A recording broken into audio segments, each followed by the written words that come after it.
Oh, hey, it's John from PvP, and welcome to the Info Bite, guys.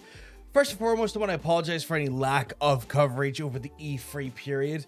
It comes down to a few different factors. Of course, one being that a lot of the stuff has been talking about is usually game release news. And while it would be incredible to go in and tell you about the 400 indie games that just got announced this last week, it's not exactly coverage that is easy to do or would be meaningful to do on InfoByte itself. On top of that, there's been some issues, and I don't know if anyone else has noticed this here, but when it comes to the streaming space, E3 have limited their coverage of what we can do on the live stream stuff, sorry. And so while we're able to cover the Jeff Keighley Summer Game Fests pretty well, I would say, on the channel, myself and Cosmic Bacon went through that there and had a blast hanging out with you guys. E3 themselves have had a restrictive partner platform that they are willing to allow to do co-streams with, which means we couldn't cover that, nor could we cover Nintendo, because Nintendo also pretty much denied co-streaming as well if you weren't, I believe, inside Japan. So that was detrimental, as you can probably imagine. With that there, then we obviously just didn't want to do coverage that could put the Twitch channel potentially in jeopardy. So between the idea of not it being a very feasible thing for us to try and cover all the game releases on a thing called InfoByte, where it would take an hour per day to talk about the games properly, it kind of goes against the grain of what this is.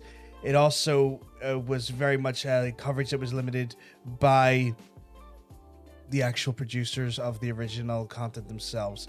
Sadly, this is a case sometimes when we do develop content, and I just want to apologize for that there. But if you do want to see some of the stuff, we can at least go and check out the trailers. If you want to check us out at twitch.tv/HPVG, myself and Cosmic Bacon, we do a bunch of trailers every week, and we're going to be covering the E3 trailers there. We've covered some last week, we'll cover some this week as part of our trailer trash segment.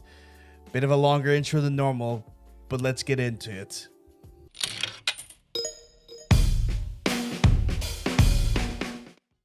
And our first article, guys, it looks like Xbox have finally breached the one market they could never get a good foothold in, and that's Japan.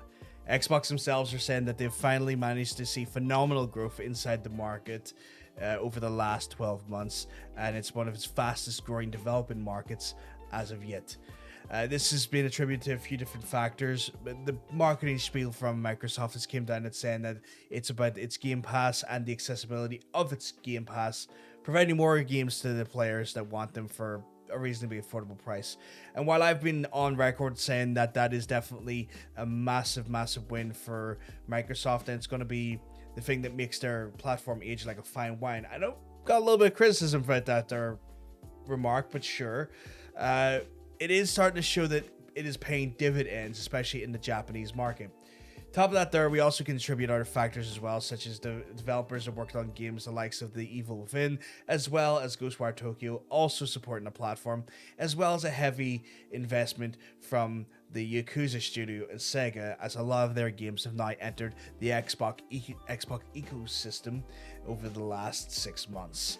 Now, let me just make sure we kind of take away some of the ambiguity of the marketing phrases, because while we do say that this is phenomenal growth and that it's the fastest growing market for Xbox, that makes it sound like one thing sometimes rather than what it really means. For example, in 12 months, if Xboxes were normally selling at anywhere between 400,000 to 500,000, and suddenly over 12 months they were selling 1 million compared to the previous market, that's a 100% increase. That's great. But if that's compared to an American market where they're probably already selling maybe 1 million, 2 million per year, and they've only went up to 1.2 million compared to the previous 12 months, it's still not meeting the same sales expectation as a different market. They're still being outperformed, but it just means the growth in the market is there.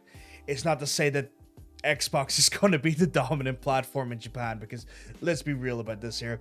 Sony and Nintendo still exist, which are homegrown companies inside Japan that still have a lot of sway and influence on the Japanese market itself.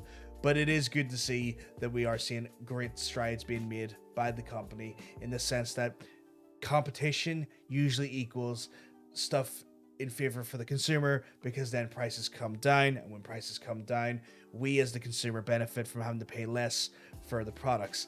Let's just hope that carries through to the video games, because right now Xbox is kind of providing a little bit more value for money with their Xbox Game Pass compared to their counterparts in Microsoft, or sorry, their counterparts in Sony and Nintendo. But again, of course, let me know down below, the player, what you think of this here. Are you likely to jump over to the Xbox platform if you were previously Sony or Nintendo? Or are you going to just play your games from the Microsoft platform, maybe on the PC, while still getting the other consoles?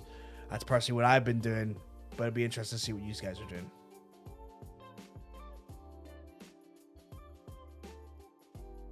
And finally, guys, I have to talk about Cyberpunk again, because of course I do, because it's the one story that doesn't ever seem to die.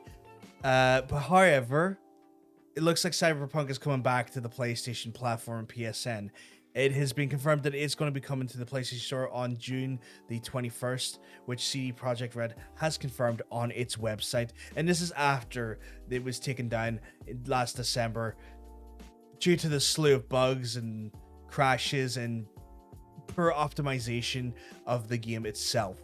Now, with that being said, Sony is advising its user base who do buy into the video game itself to maybe play it on the PS4 Plus or Pro platform, or the PS5, rather than the standard PS4 model, because sadly, at the current state, even with patches, the hardware is just not there or optimized well enough to perform on the older SKUs. This is one of these things where obviously I still haven't even picked up the game myself, but I am interested to see how this goes. I don't know why, I just haven't felt the need to play it, even though I could easily get it for the PC or play it on my PlayStation 5 at this point, but still. What I will say though is that this is interesting, as this comes off the back of Sony doing the refund back in December as well. However, there only was approximately 30,000 refunds on the platform itself, and the game went on to sell 13.7 million copies in the first 21 days of its release, which is still staggering. Again, I know we are so fed up with the back teeth of talking about this game to an extent, but obviously as news comes out, we have to report it. But let us know, guys.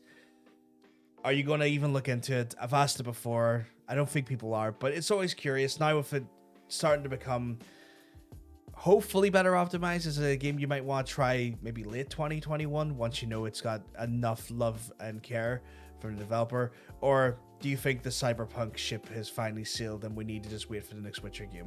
Let us know in the comments down below.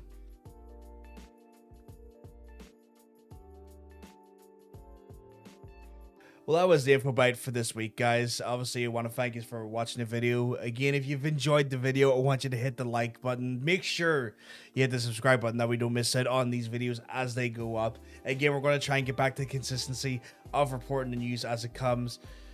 Again, apologies for the E3 stuff out of our hands, but obviously, you know, we do what we can, and we'll try and work around it as best as we can.